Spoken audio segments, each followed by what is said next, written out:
मेवात के भादस गांव के एक गरीब और किसान परिवार में जन्मे मामन खान इंजीनियर ने अपनी पढ़ाई बेंगलुरु से की। उसके बाद गुड़गांव में खुद का बिजनेस शुरू किया। धीरे धीरे बिजनेस में खूब तरक्की की, लेकिन सपना था कुछ बड़ा करने का। मेहनत चलती रही। गुरुग्राम में खुद की मेहनत से घर बनाया और अपने दम पर बिजनेस को खूब बढ़ाया। जब उन्हें कोई नहीं जानता था, तब से ही लोगों की मदद करते रहते थे, एक आम आदमी की तरह।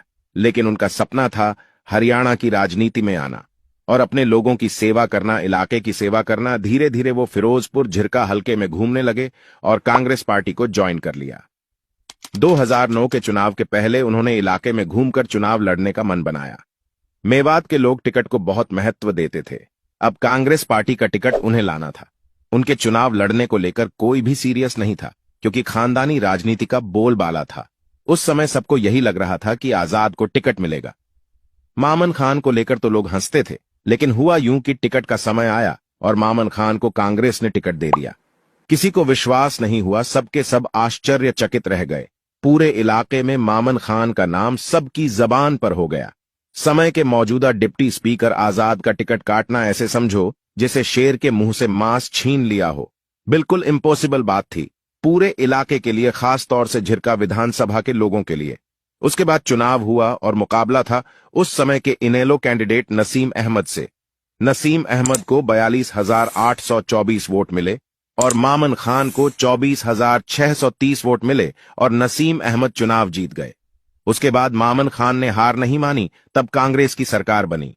चुनाव के बाद खूब काम कराया और सैकड़ों बच्चों को नौकरियां दिलाई और पूरे 5 साल सबके सुख दुख में शामिल रहा और एक एक के घर पर गया, सबकी मदद की और लोगों के दिल में जगह बनाई। समय आया 2014 विधानसभा चुनाव का। टिकट की दौड़ में आजाद और मामन दोनों थे, लेकिन पार्टी ने टिकट आजाद को दे दिया। अब चुनौती थी कि बिना टिकट चुनाव लड़ने की।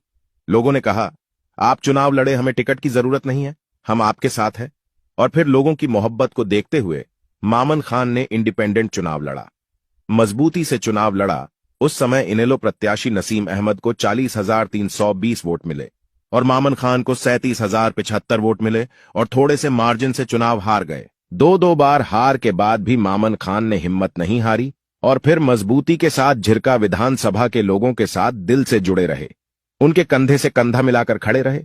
फिर पूरे 5 साल खूब मेहनत की। फिर समय आया 2019 के विधानसभा चुनाव का। इस बार फिर टिकट की लड़ाई थी, लेकिन कांग्रेस पार्टी ने पिछले चुनाव में देख लिया था कि मामन खान मामूली अंतर से हारे थे। पार्टी ने मामन खान को टिकट दिया और फिर चुनाव हुआ। इस चुनाव में लोगों की मोहब्बत 7वें आसमान पर थी मामन खान के लिए। जैसे जैसे चुनाव नजदीक आता गया, लोगों का भारी समर्थन मामन खान को मिलता गया। जबरदस्त मजबूती से चुनाव लड़ा और रिकॉर्ड मतों से चुनाव जीता और मामन खान को रिकॉर्ड तोड़ 84,185 वोट मिले। विपक्षी प्रत्याशी नसीम को 47,542 वोट मिले और लगभग 37,000 वोटों से रिकॉर्ड तोड़ जीत हासिल की। और इस जीत के मायने बहुत बड़े थे, क्योंकि इससे खानदानी राजनीति करने वालों को गहरी चोट लगी और एक ऐसे परिवार का बेटा चुनाव जीता जिसका कोई राजनीतिक बैकग्राउंड नहीं था, यहां तक कोई पंचायत मेंबर भी नहीं था। सफर बहुत मुश्किल था, लेकिन कर दिखाया। भाजपा और जजपा की सरकार बनी। विधायक ने कभी सरकार ना होने का बहाना नहीं बनाया और लोगों के काम करता रहा। लगभग 4 साल हो गए। बीते 31 जुलाई 2023 को मेवात में घटी एक दुर्भाग्यपूर्ण घटना को लेकर राजनीतिक दलों ने मामन खान को आरोपी बताया, जिसके चलते न्यायालय ने मामन खान को 14 दिन की न्यायिक हिरासत में भेज दिया।